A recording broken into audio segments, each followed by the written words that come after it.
Friends, welcome to KTV channel. ఈరోజు నేను మీకు చూపించబోయే ఐటమ్ ఒక స్వీట్ ఐటమ్ అండి. మీకు పిక్చర్స్ చూస్తేనే అర్థమైపోయి ఉంటుంది. క్యారమిల్ మఖానా అండి. దీన్ని మనం జగేరి మఖానా అని కూడా పిలుస్తాం. ఈ మఖానా మనకి సూపర్ మార్కెట్స్లో ఎక్కడైనా కూడా ఈజీగా అవైలబుల్గా ఉంటుందండి. దీన్ని లోటస్ సీడ్స్ అని కూడా అమ్ముతారు. ఈ జగేరి మఖానా వల్ల చాలా హెల్త్ బెనిఫిట్స్ ఉన్నాయండి. దీన్ని ఎలా తయారు చేసుకోవాలి, తయారు విధానం ఏంటి అన్నది మరి చూసేద్దామా. దీన్ని మనం పైన గార్నిషింగ్ కోసం నేను నువ్వులు తీసుకుంటున్నానండి. మీరు తీసుకున్న మఖానాన్ని బట్టి నువ్వులు తీసుకోండి. నువ్వులు లేకపోతే కనుక చియా సీడ్స్ ఉంటే చియా సీడ్స్ అయినా పర్వాలేదు.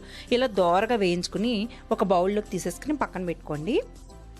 బాగా దోరగా వేగాలండి. మనకి నువ్వులు దోరగా వేగేనప్పుడు తెలుస్తుందంటే కొంచెం చిటపట్లు వస్తాయి. అలా వస్తాయంటే కనుక స్టవ్ ఆఫ్ చేసి దించేసుకోవచ్చు. ఇలా బౌల్లోకి తీసి పక్కన పెట్టుకోండి. అలాగే మనం మఖానా తీసుకున్నాం కదా, ఎన్ని మఖానా తీసుకుంటే అవన్నీ కూడా వేయించుకోవాలండి. వీటిని కూడా దోరగా వేయించుకోవాలి. మనకి దోరగా వేగే ఇవి ఎలా తెలుస్తాయంటే కొంచెం మెత్తగా ఉంటాయన్నమాట. ఫస్ట్ వేగిన తర్వాత మనం ముట్టుకుంటే క్రంచీగా అయిపోతాయి. అలా అయ్యే వరకు కూడా వేయించుకోవాలి. లైట్గా కలర్ కూడా తేడా వస్తుంది. చూసారా, అయిపోయినాయి. నేను వేరేగా తీసేసుకుంటున్నాను. మళ్ళీ ఇదే ప్యాన్ పెట్టేసుకుని ఒక స్పూన్ నూనె వేసుకుని, నూనె కరిగిన తర్వాత బెల్లం వేసుకుంటున్నాను. నేను ఒక 50 గ్రాముల వరకు మఖానా తీసుకున్నానండి.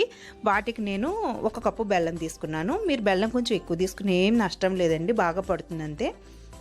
ఇలా బెల్లం మొత్తం కరగనిచ్చేయాలి. కరగనిచ్చేసి స్టవ్ ఆఫ్ చేసేసేయండి. ఆల్రెడీ వేయించి పెట్టుకున్న మఖానా ఉంది కదా, మఖానా అంతా ఇందులో వేసేసుకోండి అన్నీ. ఈ బెల్లం పాక ఈ మఖానాకు పట్టేలాగా మొత్తం అంతా కొంచెం ఓపికగా కలుపుకోండి. కొంచెం పెద్ద గిన్నెలోకి తీసుకుంటే కొంచెం ఈజీగా కూడా కలిపేసుకోవచ్చు. తర్వాత మనం ఆల్రెడీ వేయించి పెట్టుకున్న నువ్వులు ఉంటాయి కదా, నువ్వులు కానీ చియా సీడ్స్ కానీ ఏముంటాయి అవి వేసుకోండి. మీ దగ్గర నువ్వులు చియా సీడ్స్ లేకపోతే ప్లెయిన్ కూడా అంటే ఇలా బెల్లం పాకంలోనే ఈ మఖానాన్ని కలిపేసుకుని అవి కూడా తినచ్చండి. అలా కూడా రుచిగానే ఉంటాయి. ఇది పైన జస్ట్ గార్నిషింగ్ కోసం మనం సర్వ్ చేసినవేనమాట. ఈ నువ్వులు కానీ చియా సీడ్స్ కానీ. అలాగే నువ్వుల్లో ఉండే హెల్త్ బెనిఫిట్స్ నువ్వుల్లో ఉన్నాయి, చియా సీడ్స్లో ఉండే హెల్త్ బెనిఫిట్స్ చియా సీడ్స్లో ఉన్నాయి. సో మీరు కుదిరితే అవి వాడచ్చు. లేదంటే ప్లెయిన్గా ఇలా మనం బెల్లంలో కూడా వేసుకుని తినచ్చు అనమాట.